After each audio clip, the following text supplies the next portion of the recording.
नमस्कार साथियों। इस कहानी को देखने से पहले इसके पहले पार्ट अवश्य देखें। सच ही कहा है कि वक्त अपना काम बिना किसी से पूछे चुपचाप कर देता है और सामने वाले को खबर भी नहीं लगती। विराज की जिंदगी में भी वक्त ने अपना काम कर दिया था। हॉस्पिटल के बेड पर लेटे हुए विराज की तबीयत में अब तेजी से सुधार हो रहा था। वह एक टक छत की ओर देख रहा था। नींद उसकी आंखों से कोसों दूर थी। आंखों के आगे कुछ तस्वीर अब स्पष्ट होने लगी थी। मम्मी, पापा और अनीता। अनीता का नाम आते ही उसकी आंखों के कोरे भीगने लगी। उसने अपनी आंखें कसकर भींच लीं, क्योंकि मन की पीड़ा शरीर की पीड़ा से कहीं ज्यादा थी। धीरे धीरे कुछ घटनाएं उसकी आंखों के आगे चलचित्र की तरह गुजरने लगीं। वह अपनी रूठी हुई पत्नी को मनाने के लिए उसके मायके आया था, लेकिन अनीता उससे मिले बिना ही घर से बाहर चली गई। वह मायूस होकर अनीता के घर से बाहर निकला। इसके बाद क्या हुआ उसे कुछ भी याद नहीं है। उसे चोट कैसे लगी, अस्पताल कैसे पहुंचा, कुछ नहीं मालूम।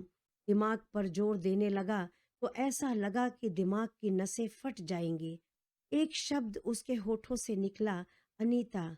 उसने घबरा कर अपनी आंखें खोल दी, क्योंकि उसके कानों में अनीता की चीख लगातार गूंज रही थी। विराज, वह नहीं समझ पा रहा था इन सब के बीच उसे अनीता कहाँ मिली थी। चीखती हुई अनीता का चित्र उसकी आंखों ने तो खींच लिया था, लेकिन दिमाग साथ नहीं दे रहा था। वह जानने के लिए बेचैन था कि उसकी जिंदगी से वक्त का एक पन्ना जो उसकी याददाश्त से गायब है, उसमें तकदीर ने क्या लिखा था। वो कहाँ था, अनीता कहाँ थी, वह अस्पताल कैसे पहुंचा। उसे जागते हुए देखकर नर्स उसके पास आकर बोली, सो जाइए, आपको आराम करना जरूरी है। उसने हाथ के इशारे से नर्स को अपने पास बुलाया और कहा, मेरा एक्सीडेंट कैसे हुआ, मुझे कुछ याद क्यों नहीं आ रहा है सिस्टर। सोचता हूँ तो लगता है कि मेरे दिमाग की नसें ही फट जाएंगी। नर्स ने कहा, रिलैक्स मिस्टर विराज, मैं डॉक्टर को बुलाती हूँ, आप उनसे ही बात कर लीजिए। थोड़ी देर में डॉक्टर सामने से आते हुए बोले, हेलो मिस्टर विराज, अब आप कैसा फील कर रहे हैं। विराज ने कहा, काफ़ी बेटर हूँ डॉक्टर, लेकिन एक समय के बाद की कोई भी बात मुझे याद नहीं है। मैं यहाँ कब से हूँ। डॉक्टर ने जवाब दिया, आज यहाँ पर आपकी सेकेंड नाइट है। विराज ने पूछा, मुझे चोट कैसे लगी, मुझे कुछ याद नहीं। डॉक्टर ने कहा, परेशान मत होइए, नथिंग इज सीरियस। अपने दिमाग पर ज्यादा जोर भी मत दीजिए, धीरे धीरे आपको सब याद आ जाएगा।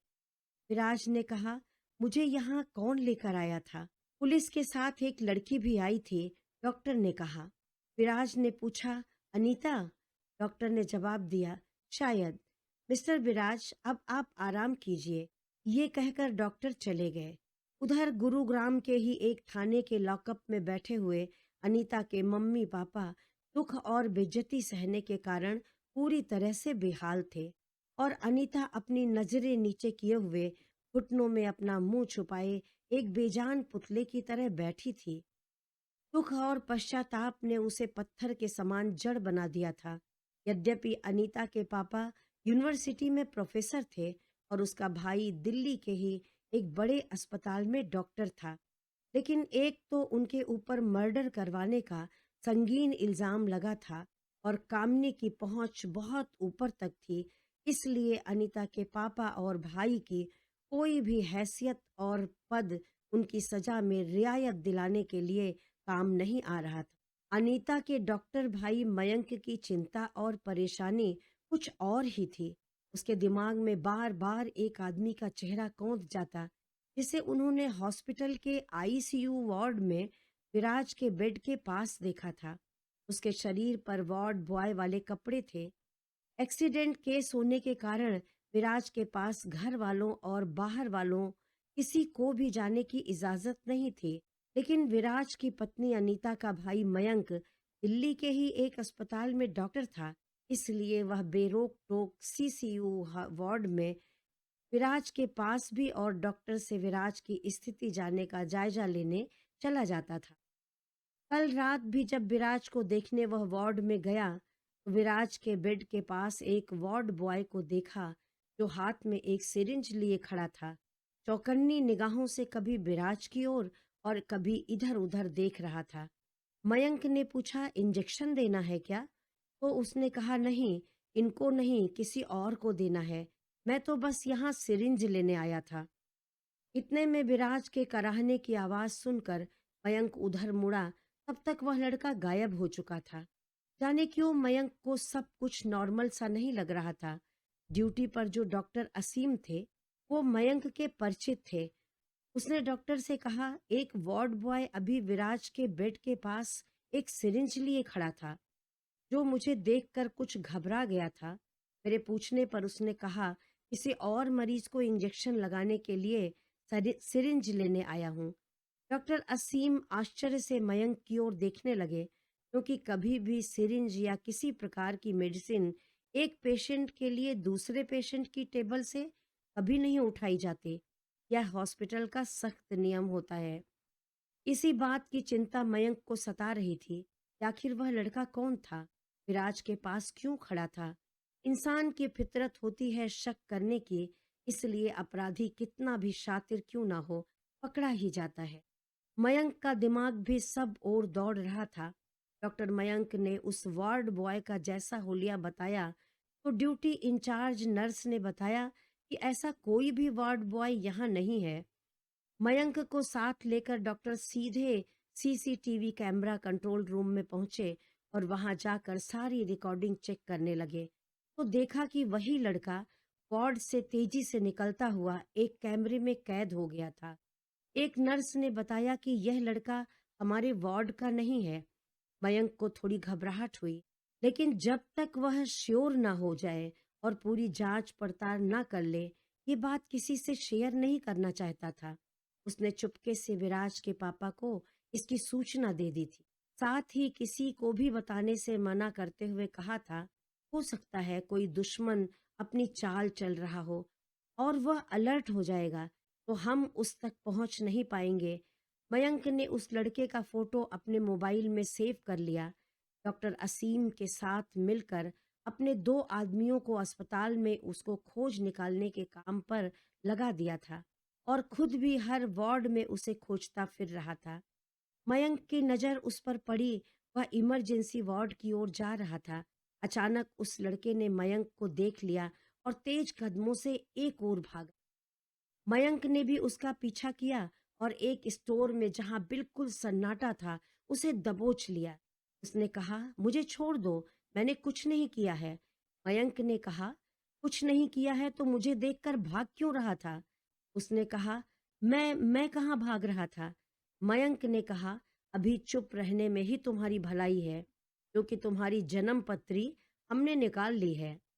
इसलिए जैसा कहता हूँ चुपचाप वैसा करो। ज्यादा होशियार बनने की कोशिश की तो जिंदगी भर जेल में सड़ोगे। मयंक ने अपने आदमियों और डॉक्टर असीम को भी वहीं बुला लिया था। बहुत सोच विचार करके उस लड़के को मयंक ने अपने दोस्त के फार्म हाउस में छिपा दिया, क्योंकि विराज के दुश्मन तक पहुंचने का जरिया शायद वह लड़का बन सकता था। मयंक के दोस्त ने कहा, तू हम पर छोड़ दे भाई, हम अपने तरीके से इससे सच उगलवा लेंगे। मयंक ने चिंता से कहा, कुछ नहीं बताया तो हम क्या करेंगे? दोस्त बोला, तू बताने की बात कर रहा है, ये तोते की तरह बोलेगा, तू बस देखता जा। उसके बाद तो पुलिस वाले कामनी की कंप्लेन पर मयंक को लेकर थाने आ गए थे और लॉकअप में बैठे मयंक की बस यही चिंता थी कि विराज की जान को खतरा है। कौन हो सकता है जो विराज की जान का दुश्मन है और क्यों? उसका दिमाग तेज रफ्तार से दौड़ रहा था। मयंक ने सोचा, हो ना हो ये एक्सीडेंट किसी की सोची समझी साजिश हो, जिसने यह सोचा हो कि सांप भी मर जाएगा और लाठी भी नहीं टूटेगी। अर्थात जब विराज का हादसा हमारे घर से निकलने के बाद होगा तो सारा दोष हम लोगों के सिर पर मढ़ दिया जाएगा। अब उसका दिमाग बिल्कुल चकरा गया था। उसने सोचा कि दुश्मन कितना शातिर है और कितनी सॉलिड प्लानिंग उसने विराज को मरवाने के लिए की थी। हो सकता है विराज का कोई खास रिश्तेदार या दोस्त अपनों में ही छुपा हो। मयंक की घबराहट बढ़ गई थी, लेकिन उसको तसल्ली इस बात की थी कि उसने डॉक्टर असीम और विराज के पिता सहदेव को सतर्क कर दिया था और विराज की सिक्योरिटी भी बढ़ा दी गई थी। इधर आईसीयू वार्ड के बाहर कॉरिडोर में बैठे सहदेव गहरी चिंता में डूबे हुए थे कि आखिर अनीता के मम्मी पापा, अनीता और उसका भाई अचानक कहाँ गायब हो गए। इस बात की चर्चा वह अपनी पत्नी कामनी और उसके भाई विकास से नहीं करना चाहते थे, क्योंकि उनके दिल के किसी कोने में ये शक बैठा हुआ था कि हो ना हो इस सब में इन्हीं लोगों का हाथ हो।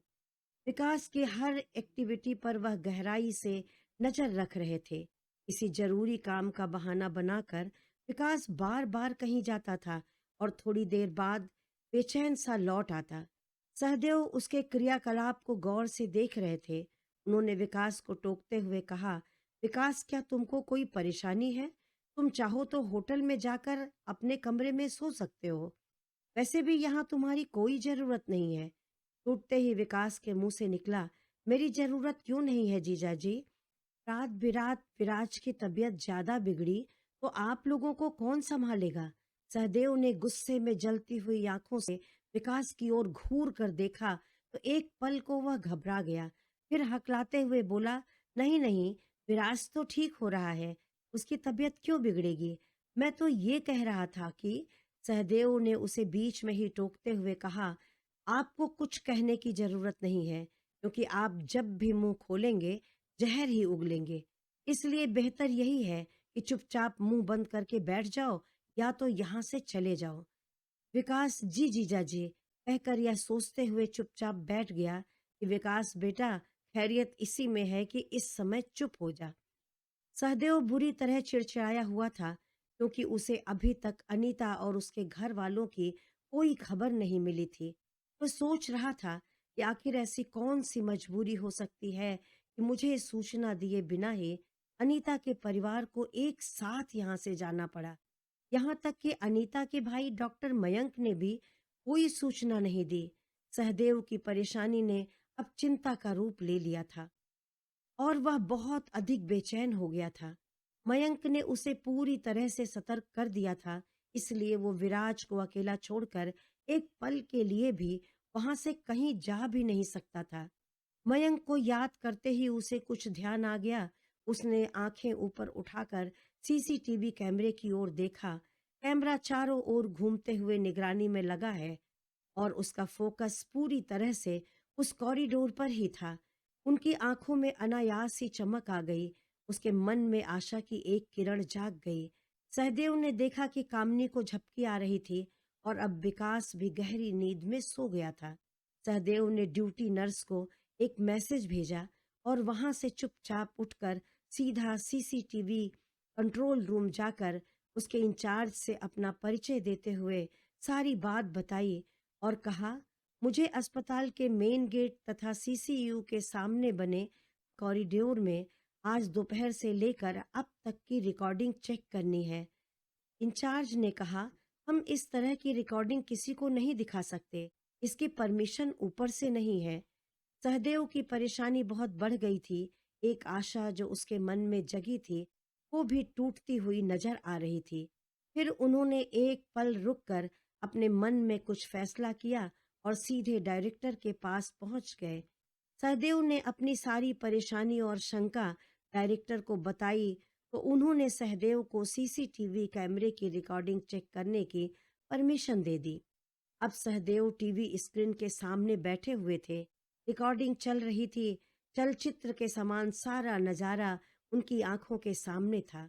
विकास का अनीता के पास जाकर कुछ कहना, कामनी और विकास का अस्पताल से बाहर जाना और थोड़ी देर में एक इंस्पेक्टर और दो सिपाहियों का अनीता के पास पहुंचना और उन सबको पुलिस की गाड़ी में बैठाकर जाते हुए जब सहदेव ने अपनी आंखों से देखा तो एक पल के लिए मानो उनकी सांसें ही अटक गईं। आंखों के आगे अंधेरा छा गया था, क्योंकि इस समय उनके दिल पर गहरी चोट लगी थी। कुछ संभलने के बाद उन्होंने सारी कड़ियां जोड़नी शुरू की। उनके दिमाग में सारा मंजर स्पष्ट हो चुका था। उन्होंने मन ही मन कहा, कामनी, कितनी नफरत भरी है तुम्हारे मन में, और अपनी नफरत के लिए तुम इतना गिर सकती हो कि तुम्हें अपने बेटे की जिंदगी, उसकी गृहस्थी और उसकी खुशियों की भी कोई परवाह नहीं है। तुम्हारी नफरत तुम्हारे दिलो दिमाग पर पूरी तरह से हावी हो चुकी, और इसी का फायदा हमारा दुश्मन उठा रहा है, जिसकी तुम्हें खबर भी नहीं। कहते हैं कि माँ तो भगवान का रूप होती है, लेकिन तुम तो भगवान का रूप हो ही नहीं सकती हो, क्योंकि तुम्हारे दिल की गहराई तक तो नफरत जो भरी हुई है, और जिसके दिल में इतनी नफरत होती है, वहां भगवान का वास हो ही नहीं सकता। अब सहदेव के सामने सबसे बड़ा प्रश्न था कि अनीता और उसके परिवार को किस थाने पर लेकर गए हैं, उनका पता कैसे लगाएं। वह चाहते थे कि जब तक उन लोगों का पता नहीं लग जाता, तब तक कामनी और विकास को इसकी हवा भी नहीं लगनी चाहिए कि मुझे उनके खेल का पता लग गया है। उन्होंने सोचा, अब मुझे एक एक कदम सोच समझ कर रखना होगा। वो अस्पताल के एक कोने में चले गए। दिल्ली के एक बहुत बड़े एडवोकेट मिस्टर शर्मा सहदेव के कॉलेज के सहपाठी थे। देखा कि रात के 11 बज रहे थे, फिर भी उन्होंने एडवोकेट शर्मा को कॉल लगा दी। उधर से आवाज आई, इतनी रात कैसे याद किया सिंह साहब? डॉक्टर, पुलिस और वकील को इंसान परेशानी में ही याद करता है। और वह जोर से हंस पड़े। सहदेव ने इतनी रात को फोन करने के लिए क्षमा मांगते हुए कहा, क्षमा करना यार, बहुत मुसीबत में हूँ। शर्मा जी ने नकली नाराजगी दिखाते हुए कहा, यार भी बोलते हो और फॉर्मेलिटी भी दिखाते हो। बेहिचक बोल यार, क्या परेशानी है? वैसे इस समय तुम हो कहाँ? सहदेव ने विराज के एक्सीडेंट से लेकर उनके ससुराल वालों के जेल जाने तक की सारी कहानी अपने दोस्त एडवोकेट मिस्टर शर्मा को सुना दी, और कहा, मेरी समझ में नहीं आ रहा है वो लोग किस हाल में हैं और किस थाने में हैं। इसका पता मैं कैसे लगाऊं? यदि उन्हें अरेस्ट कर लिया गया होगा तो उन लोगों का कितना बुरा हाल होगा, इस समय अंदाजा लगाना भी बहुत मुश्किल है। मुझे तुरंत उन्हें रिहा कराना होगा, लेकिन मैं खुद थाने पर नहीं जा सकता, वरना थाने से कोई ना कोई कामनी को जरूर सूचना भेज देगा। मिस्टर शर्मा ने कहा, सहदेव तुम चिंता बिल्कुल मत करो। अनीता और उसके परिवार वाले किस थाने में हैं, इसका पता लगाना मेरे बाएं हाथ का खेल है, और मैं खुद उन लोगों को जमानत पर रिहा कराकर उनके घर सुरक्षित पहुंचा दूंगा। तब तक तुम अस्पताल में विराज की सुरक्षा का ध्यान दो। उन लोगों को जमानत दिलाने के बाद मैं कल तुम्हें अस्पताल में मिलता हूँ, फिर आगे का प्लान किया जाएगा। सहदेव के चेहरे पर चिंता की लकीरें कुछ कम हो गई थीं। इधर वार्ड में लाख कोशिश करने के बाद भी विराज की आंखों में नींद नहीं थी। वो तो बस जानना चाहता था कि क्या बाहर अनीता मौजूद है, क्या मुझसे उसकी नाराजगी दूर हो गई। उसने ड्यूटी नर्स से कहा, अभी तक मैं अपने घर वालों से नहीं मिला, मुझे तो ये भी नहीं पता कि यहाँ कौन कौन मौजूद है। मेरे बारे में सुनकर माँ, पापा और अनीता किस हाल में हैं, मुझे उन लोगों से मिलवा दीजिए प्लीज। विराज ने रिक्वेस्ट किया। उसकी आंखों में आंसू था। नर्स ने कहा, यहाँ पर किसी के आने की परमिशन तो नहीं है, लेकिन मैं डॉक्टर से बात करती हूँ। डॉक्टर खुद वहां आ गए। उन्होंने कहा, मैं आपकी किसी एक फैमिली मेंबर को आपके पास कुछ देर के लिए बुला सकता हूँ। प्लीज रिलैक्स, मैं कुछ करता हूँ। ये कहकर डॉक्टर वार्ड से बाहर चले गए। बाहर एक बेंच पर विराज की माँ कामनी आंखें बंद किए हुए बैठी ऊँघ रही थी। उनके बगल में उनका भाई विकास एक बेंच पर टेढ़ा मेढ़ा होकर सो गया था। डॉक्टर ने आकर कामिनी से कहा, मैडम विराज होश में है, उसे काफी कुछ याद भी आ गया है, वह आप लोगों से मिलना चाहते हैं। आप मेरे साथ चलकर 1 मिनट के लिए विराज से मिल सकती हैं। कामनी हड़बड़ा कर उठी। उसका दिल तेजी से धड़कने लगा। उसका बेटा होश में आ गया था और उससे मिलना चाहता था। उसकी आंखें आंसुओं से भर आईं। डॉक्टर के साथ वह विराज के पास पहुंची। डॉक्टर ने कामनी को आगाह कर दिया था कि विराज से ऐसी कोई बात ना करे कि उसको टेंशन हो। अपनी माँ को देखकर विराज की आंखों से आंसू बहने लगे। कामनी का दिल तो कर रहा था कि वो अपने कलेजे के टुकड़े को अपने हृदय से लगाकर जी भर कर रो ले, लेकिन अपने हृदय पर पत्थर रखकर उसने विराज का हाथ पकड़ा और अपनी सिसकियां रोकते हुए बोली, सब ठीक है बेटा, तुम्हें कुछ नहीं हुआ है, थोड़ी सी चोट लगी है, माता रानी वो भी ठीक कर देंगी। विराज ने मुस्कुराने की कोशिश की और अपनी माँ को तसल्ली देते हुए कहा, मैं ठीक हूँ मम्मी। पापा कहाँ हैं? कामनी ने कहा, किसी काम से डॉक्टर के चैम्बर में गए हैं। अभी डॉक्टर ने किसी एक को ही तुम्हारे पास आने की इजाजत दी है, इसलिए मैं ही आई हूँ। विराज ने अपनी नजरें ऊपर छत पर ठहराते हुए धीरे से पूछा, और अनीता? कामनी ने विराज से नजरें चुराते हुए अटकते हुए कहा, वो नहीं है। अब विराज चौंक कर कामनी की ओर देखने लगा। क्यों मम्मी, वो कहाँ गई? कामनी ने कहा, मुझे नहीं मालूम, वो यहाँ आई ही नहीं। विराज का दिल अंदर ही अंदर कसमसा गया। उसने महसूस किया कि ऐसा कहते हुए कामनी विराज से नजरें चुरा रही थी। विराज को कुछ तो अलग सा लगा। उसने सोचा कि डॉक्टर ने तो कहा कि अनीता उसके साथ हॉस्पिटल आई थी। क्या माँ ने मुझसे झूठ बोला? इसके आगे उसने अपनी माँ से कुछ नहीं पूछा। तब तक सिस्टर ने आकर कहा, मैम आप बाहर जाइए। कामनी ने अपने बेटे के सिर पर धीरे से हाथ फिराया और बाहर निकल गई। विराज आंखें बंद किए हुए सोच रहा था, अगर अनीता यहाँ नहीं आई तो उसकी चीख मेरे कानों में क्यों गूंज रही है, और चीखती हुई अनीता का अक्स मेरी आंखों में कैसे उतरा। आज पहली बार विराज को अपनी मम्मी की बात पर शक हुआ। इसी उधेड़ बुन में विराज की आंख लग गई। अगली सुबह सहदेव ने कामनी से कहा, तुम विकास को लेकर थोड़ी देर के लिए होटल जाकर रेस्ट कर लो, नहीं तो तुम्हारी तबीयत और खराब हो जाएगी। कामनी ने कहा, मैं अपने बेटे को छोड़कर एक पल के लिए भी नहीं जाऊंगी। मुझे कुछ नहीं होगा, मुझे बस मेरे बेटे के पास रहने दीजिए। सहदेव ने उसे समझाते हुए कहा, अभी विराज सो रहा है, आपको अभी उससे मिलने भी नहीं देंगे। शाम को विराज को प्राइवेट वार्ड में शिफ्ट कर देंगे, तब तुम हॉस्पिटल आकर आराम से अपने बेटे के पास जी भर कर बैठना। कामनी सहदेव की बात मानकर विकास के साथ होटल चली गई थी। अब विराज को प्राइवेट वार्ड में शिफ्ट किया जा रहा था। सहदेव बेटे के स्वास्थ्य में हो रहे सुधार से बहुत खुश था, लेकिन कोई एक बात थी जो उसे रह रहकर डरा रही थी। वो गहरी चिंता में डूबा हुआ मयंक के दोस्त डॉक्टर असीम से एक किनारे खड़ा हुआ धीरे धीरे बातें कर रहा था। सहदेव ने कहा, डॉक्टर असीम, सीसीयू वार्ड में तो किसी के भी आने जाने पर मनाही थी, तब भी दुश्मन के हाथ वहां तक पहुंच गए थे। प्राइवेट वार्ड में तो लोगों का आना जाना लगा रहता है। ये सोचकर मेरा दिल कांप जाता है कि जाने किस मकसद से वह लड़का विराज के पास तक आया था। मेरे बेटे की जान को किस से खतरा है? कौन है वो दुश्मन जो इतनी हिम्मत रखता है?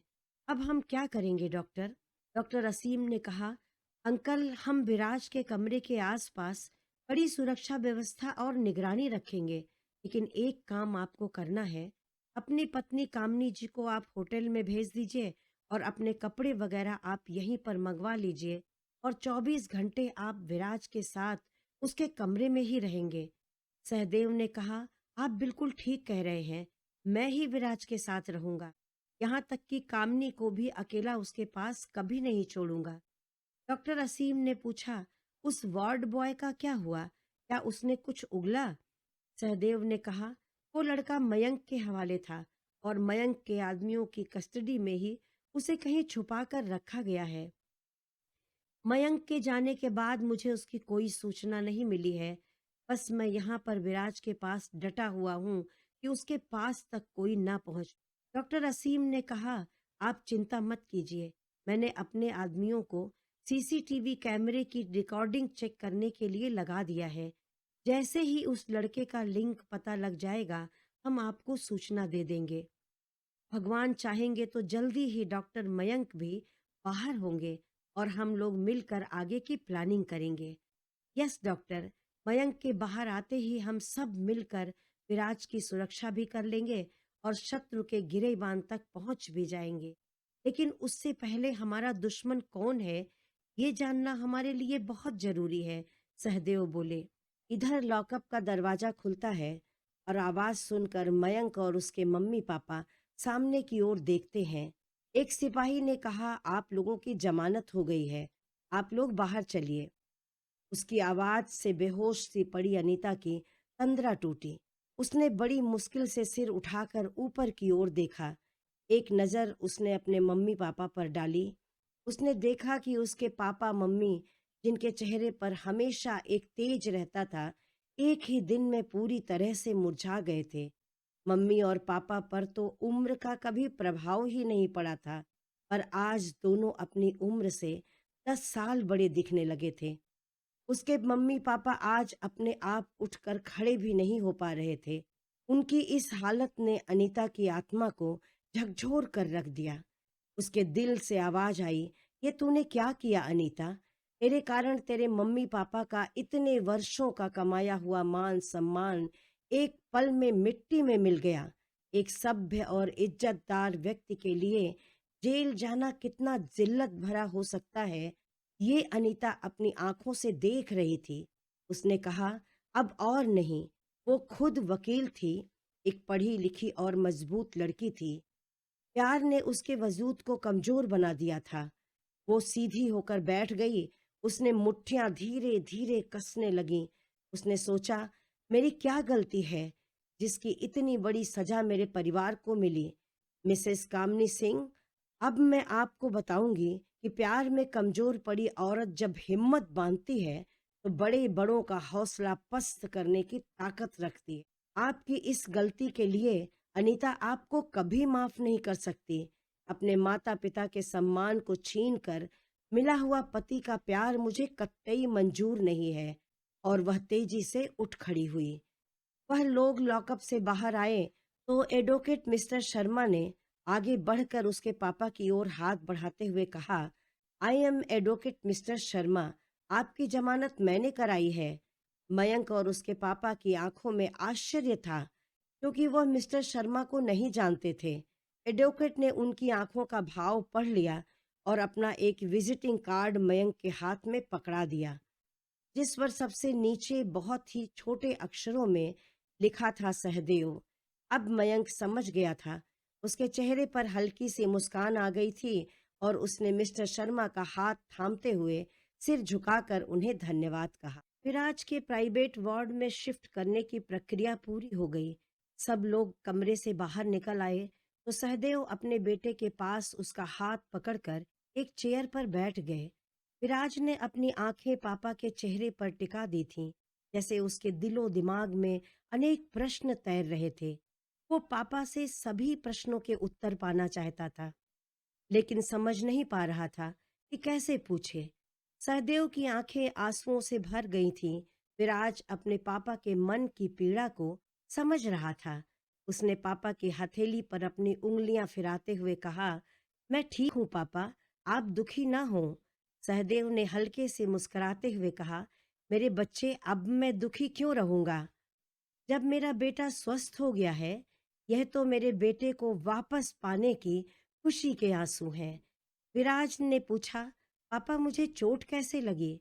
सहदेव ने कहा, सड़क पर एक कार की टक्कर लगी थी। वैसे एक बात कहूँ बेटा, तुम ज्यादा मत सोचो। तुम सही सलामत हमारे साथ हो, यही सबसे बड़ी बात है। डॉक्टर ने कहा है कि धीरे धीरे तुम्हें सब याद आ जाएगा। विराज ने कहा, मम्मी ने बताया कि अनीता यहाँ मुझे देखने नहीं आई।